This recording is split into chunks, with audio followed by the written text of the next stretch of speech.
Hi there, my name is Daniel Petroscu. My presentation is over reversing a model of Parkinson's disease with in situ converted nigral neurons. This is by Kian et al. In this paper, we're mostly going to be going over a couple of things, mostly Parkinson's disease and some ways we can treat it using astrocytes. We'll get more into that as the presentation goes on. To start off, I want to do a little brief introduction about Parkinson's disease. So just a couple of things. This is due to loss of dopamine in the substantia nigra. This causes brain degradation, gets worse with age. You'll see a lot of motor symptoms, so a lot of tremors, a lot of rigidity, like a lot of just slower movements overall. We have a little graphic over here saying a couple of things, higher in males as compared to females. Like every 6 minutes someone is diagnosed with Parkinson's disease, so this is clearly a very important issue that we have at hand. One of the more important things is our current treatments. So our current treatments include L-DOPA and deep brain stimulation. While these treatments are sufficient in improving some motor symptoms, we see that they're not completely effective. So as Parkinson's disease gets worse, you start to see these have a little less and less effect, and more importantly, they do not help in stopping the brain degradation that is occurring at the time. Now there's a couple of reasons for this. To begin with, we're going to start off by talking with the neurons and how they react in the Parkinson's disease. So just a couple of things. The neurons are destroyed due to Parkinson's disease. The neuronal circuits can be degraded, and we have a decrease of dopaminergic cell bodies. Now most of these things are bad on their own, but when we take into consideration that neurons cannot proliferate, it becomes a whole lot worse. There isn't a mechanism for which we can prevent Parkinson's disease, or at least even stop it. So we looked at a different glial cell, or the researchers looked at a different glial cell in this paper, the astrocytes. The astrocytes are the most abundant glial cell type in the central nervous system.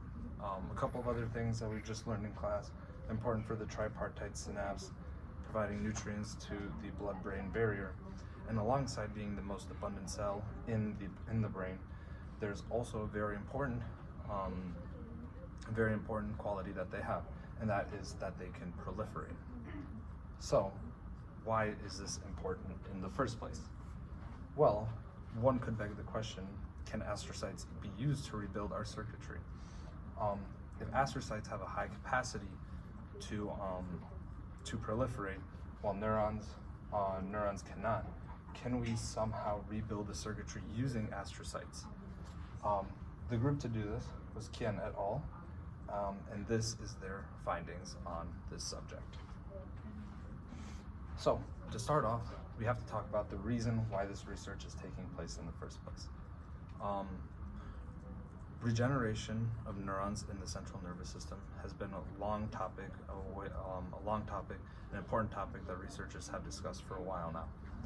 One of the earliest mechanisms that researchers have found is by using fibroblasts. Fibroblasts have this RNA protein called PTB, and that is what kind of controls neuronal maturation. So conversion of these fibroblasts to neurons is caused by the depletion of the PTBs. You can see this mechanism happen in here. I'm going to go ahead and talk about it a little bit more on the next slide when I introduce the astrocytes and neurons into this. I'm going to use a better analogy as well. One of the most important things also, astrocytes have a high ability to proliferate.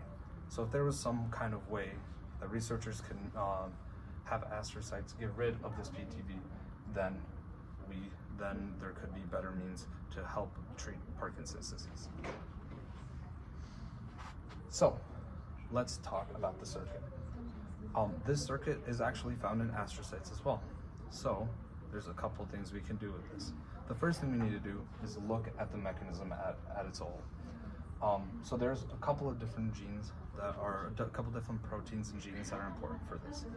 The most important ones that you need to know about are MIR124, MIR9, BRN2. These are all neuronal genes, and they all help in the maturation to a mature neuron cell. In astrocytes, however, there's this protein called PTB. We talked about PTB a little bit, main protein in neuronal maturation.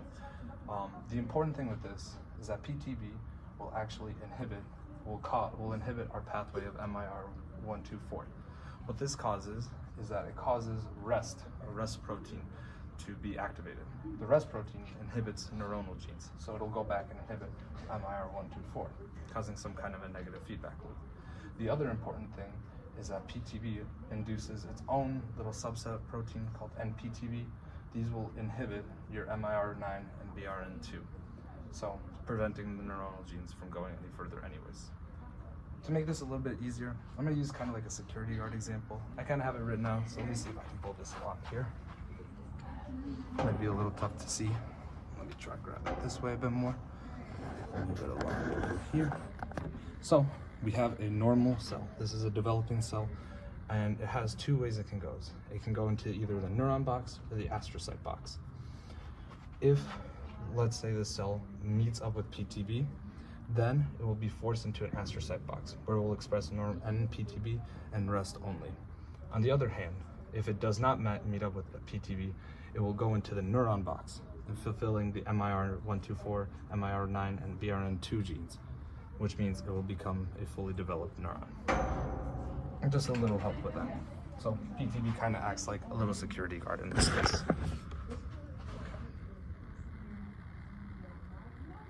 So how are we going to even perform this in the first place?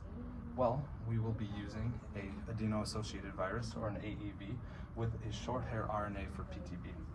Basically, what this entire system does is that your AAV is kind of like a vector, a gene vector, and it will implement itself into the genome, or into the genes, and with the short hair RNA for PTB, it'll basically remove that protein from being expressed in the first place. And we saw a couple of different results from this. So if we look over here, we have the addition of the adenosine of the AAV with the short hair RNA. And what you can see is 3 different kinds of proteins down here. And then you have RFP, which is a fluorescent staining device. So neuron N, or NUEN, is just to show that the cell has become into a neuron. And as we see, as the months progress, as the weeks progress, we start to see overlapping staining. So what this is showing is that the astrocyte that was injected with the AAV and the short hair RNA is slowly and surely turning into a mature neuron. What we have down here is a little bit more interesting, and we're going to go into this as well. So what was also found is that there is regional specificity to this. Most of the time, our dopaminergic neurons are found in the substantia nigra, the striatum, and a lot of these structures are found in the midbrain. What we can see is that as neuron N plus is increasing throughout the weeks, we also see DDC and TH also increase. We talked about these enzymes a little bit. So TH is tyrosine hydroxylase and DDC is dopamine decarboxylase. Both of these enzymes are very important in turning in conversion into dopamine. So we can see that these cells will be producing dopamine at some point. And to show more into this midbrain specificity thing, I'm going to go ahead and show you another histochemistry staining. So what we have here is we have neuron N with RFP again. We start, you can see that in the striatum, the cortex, and the midbrain, we see very good overlap between all 3, as shown by our graph as well. This means that in any kind of region that astrocytes are being converted into neurons. What's more interesting is that if we go down here and we express the RFP with tyrosine hydroxylase, we really only see in our overlap in the midbrain section. Striatum not as much, cortex not as much. Okay. And this was of course found after you have conversion occurring with the adenosine-associated virus. Now, we do need to test a couple of things. We need to that we know that these astrocytes are being converted into neurons, we have to also make sure that they are doing that the newly formed neurons are performing their intended results. The way to do this is by inducing Parkinson's onto a mouse. We can't really induce Parkinson's, but we have a couple of models to try. The model that this paper used was the 6-OHDA model.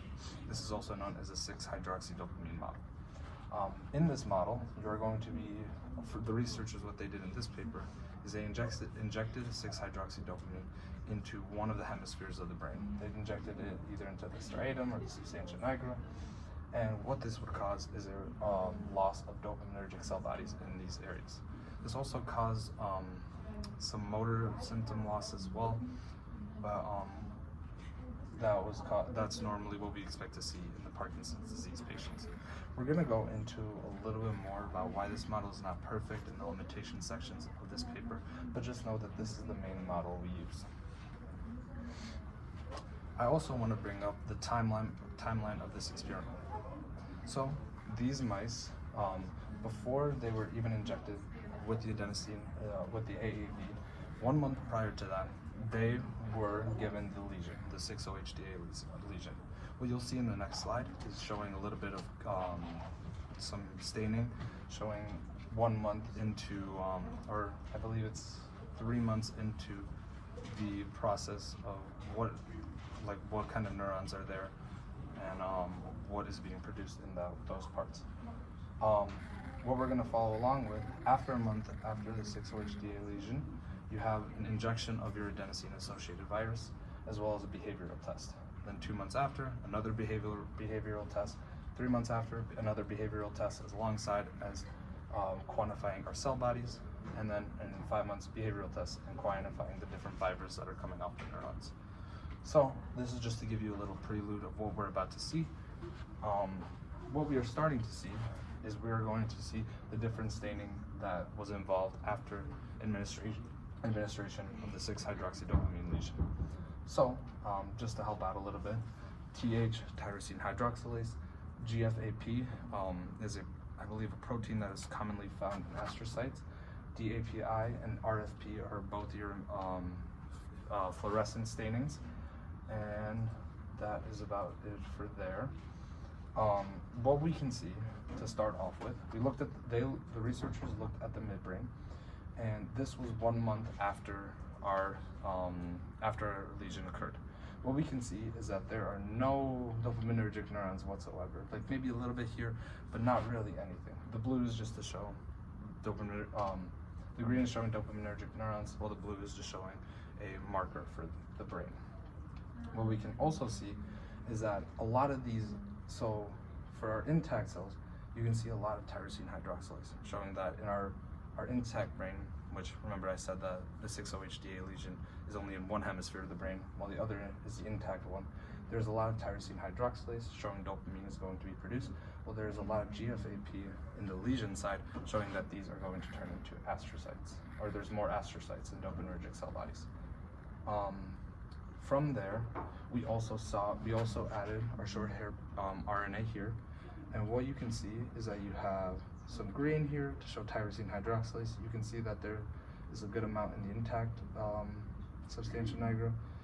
In the lesion substantia nigra, there's not much expression, and then when you add the short hair RNA, you start to see a little bit more of a mixture of the two. And then on the other hand, we also have the same thing, lesion plus empty with tyrosine hydroxylase. We see with just the lesion side and no short hair RNA added. This brain also still has an adenosine associated virus. It's just missing the short hair RNA. You see that there's a good amount of dopamine expression on the left side, which was the unlesion side, and no dopamine expression on the other side. Then if we add the short hair RNA, you start to see a little bit more expression on your right side here. It's not a lot, but it's still showing that there is a substantial increase from the short hair adenosine associated virus without a short hair RNA. And then just to show a little bit of a close-up here, they also did a little staining just to stain for tyrosine hydroxylase, your RFP, your marker, and then they showed a significant overlap there as well. And just going over this again, tyrosine hydroxylase staining was done 1 month after the lesion. So for the lesion brain with no short hair RNA, there was no, this was done a month after, while with the AAV and the short hair RNA, this was about 10 to 12 weeks after. Okay, so now we want to see how much dopamine is actually being released by these neurons. What we can see over here is we're going to start off with just our total cell numbers. So in the blue here, this is your intact substantia nigra. As you can see, there's a large amount of cell bodies that occupy that space, and a lot of tyrosine hydrolase enzymes. And then what you can see is after you go to the lesion side with the empty AAV, you see a huge drop off from there. Now, what's pretty interesting is that when you add your short hair RNA, you start to get somewhere in the middle a little bit more. So there's a little bit more dopamine being expressed in the short hair RNA, and it's pretty significant from the empty side, but also significant decrease from the intact side as well. They also decided to search up for the striatal dopamine. What we can see is that when you have an intact, again, you have 100% of your relative dopamine being released. The MT went down to about 25, and then they went to the short hair RNA, and you start to see 65%, a 65% amount of dopamine being released relative to the amount that would be intact and normally there. Okay. So now we're going to go ahead and look at the motor symptoms as well. So we know that conversion did take place. We knew that dopamine is being produced by these cell bodies. And now we're going to look how they also improve motor symptoms. So we did a couple of different tests for this. To start off, we did this kind of rotation test. So it's a drug-based, drug-induced rotation test. So mice were either given amphetamines or an apomorphine. And what you can see is that the amphetamine will make you turn in the ipsilateral direction, so I believe that was left for the mice, and the apomorphine will turn you to the contralateral direction, which is right. What you can see is when you have an unlesioned brain, there is not any net rotation per minute. So that's good. That shows that there is a good amount of motor symptoms. There's a good number of motor symptoms occurring. When we splice the brain, or when we lesion the brain with the empty AAV, you start to see a decrease in your amount of motor control. We also saw that with the short hair RNA as well. This was about before the AAV was introduced. 3 months after, we actually saw some pretty interesting results. Rather than the short hair RNA, the 6-OHD lesion with the short hair RNA and the AAV causing a decrease in net rotation, we actually saw it went back to baseline. So this shows that motor function was also pretty much rescued in this as well. And then for the apomorphine, we also saw the same thing about.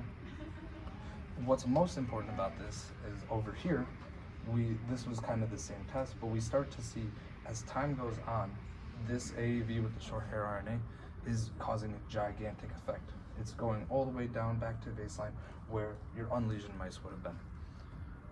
This means that while the AAV with the short hair RNA might not work at first, it is causing results, and it is causing a reconstruction of the dopaminergic circuit.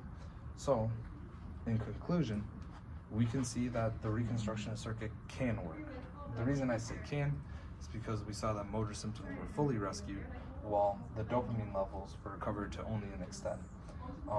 And the most important thing that also happened with this is that astrocyte conversion took place over time.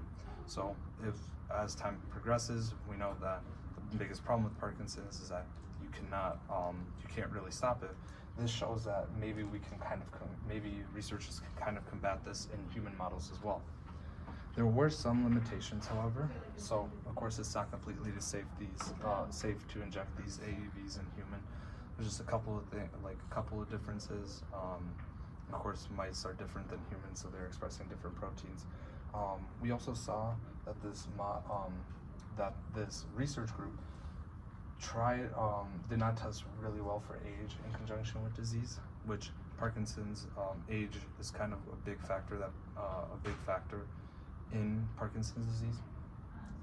They did an actual separate study in which they did the motor symptoms as well for the older mice, and they saw no improvement, which is a big limitation considering that most of the patients who have Parkinson's disease are above 65. And of course, the 6-OHDA model, this model is not completely perfect. It kind of is just a large burst to decrease a bunch of dopaminergic cell bodies. It isn't really copying everything that the Parkinson's disease is actually doing. It's not causing decrease in the rest of the brain as well. It's only being targeted to one area. So there's still a couple of things, but there really aren't that many great Parkinson's model. So there's still that to keep in consideration.